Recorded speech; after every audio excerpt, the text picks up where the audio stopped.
अब हम लोग आ चुके हैं चौथे नंबर के प्रश्न पर। चौथा नंबर में क्या कह रहा है, नीचे दिए गए कथन सत्य है या असत्य है। ये जो हम लोग का कथन दिया हुआ है 1 2 3 ठो, सही है या फिर गलत है, कारण के साथ अपने उत्तर दीजिए। गलत है तो क्यों गलत है, सही है तो क्यों सही है।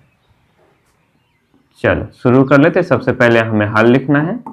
1 नंबर क्या कह रहा है, प्रत्येक प्राकृत संख्या एक पूर्ण संख्या होती है।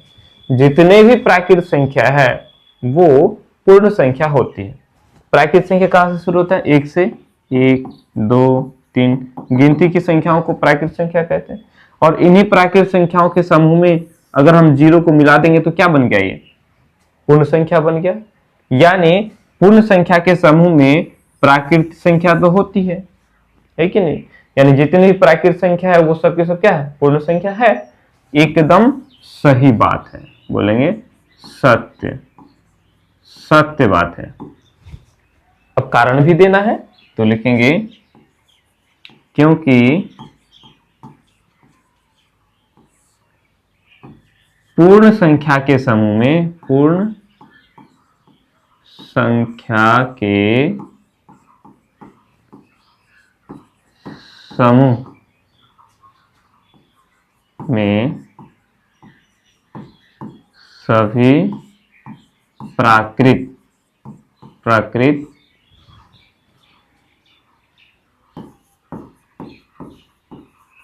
संख्याएं होती है।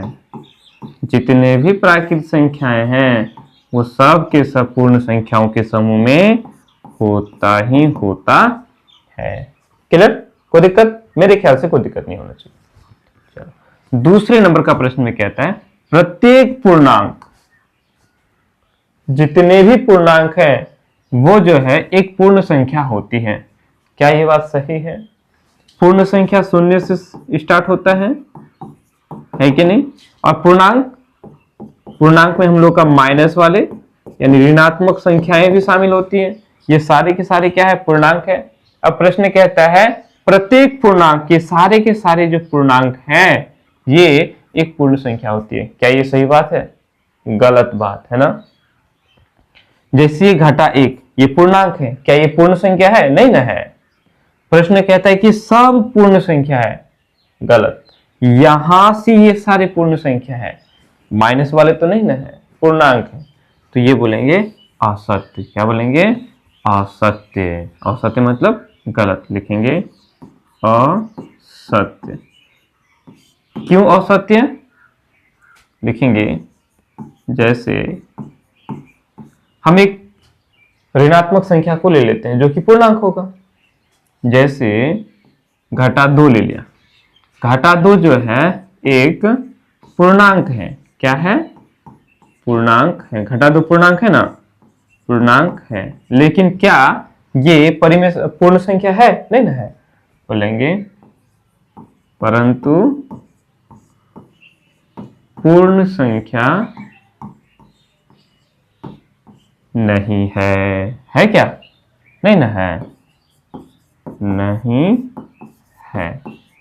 बस हो गया, कहानी खत्म। तीसरा प्रश्न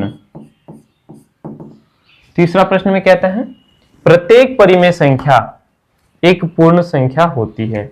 जितने भी परिमेय संख्या है वो एक पूर्ण संख्या होती है।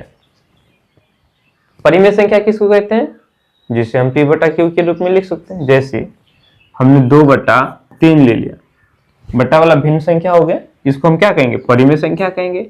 तो कहते हैं प्रत्येक परिमेय संख्या पूर्ण संख्या होती है। 2/3 क्या ये पूर्ण संख्या है, क्या पूर्ण संख्या में 2/3 आता है, नहीं ना आता है। तो ये भी क्या हो गया, गलत हो गया, असत्य हो गया। बोलेंगे असत्य। क्यों असत्य हुआ, यहां भी यही लिख लेंगे। जैसे हम इसी को ले लेते हैं, 2/3 है ना, एक परिमेय संख्या है। क्या है ये, परिमेय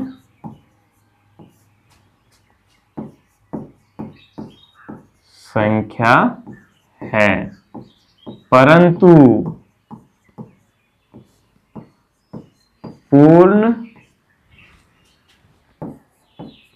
संख्या नहीं है। क्या ये पूर्ण संख्या है? नहीं है। बस खत्म कहानी, हो गया। उतार लो इसको।